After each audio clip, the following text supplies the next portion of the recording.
Chapter 12, number 37. How much gravitational potential energy is required to lift a 9,380 kilogram Progress spacecraft to the altitude of the International Space Station, 422 kilometers above the surface of the Earth? Okay, this is basically asking us for delta U for the spacecraft between when it's here on the Earth and when it's at the height h. So we're going to take the final energy, which is minus g mass of the Earth, mass of the rocket over h, plus r of the Earth. That's the total distance from the center. And we're going to subtract the original energy on the Earth, which is g mass of the Earth, mass of the rocket over the radius of the Earth. We can probably pull some factors out to make that a little bit less terrible. Minus g me m, and then we're left with 1 over h plus the radius of the Earth minus 1 over the radius of the Earth.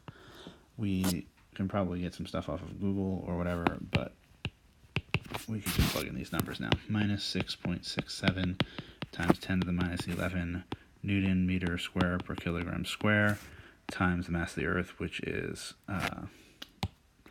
5.97 times 10 to the 24 kilograms, times the mass of the Progress spaceship, which is 9380 kilograms, all times, let's break out to a different line, times 1 over 422,000 meters, that's the height, and then 6.4 million meters, that's the radius of the Earth. And we'll be subtracting, again, the radius of the Earth. So this is going to be computationally annoying, but not particularly difficult. We throw in a calculator and we get 3.61 times 10 to the 10 joules, actually. Yeah. Which textbook likes to point out is really 36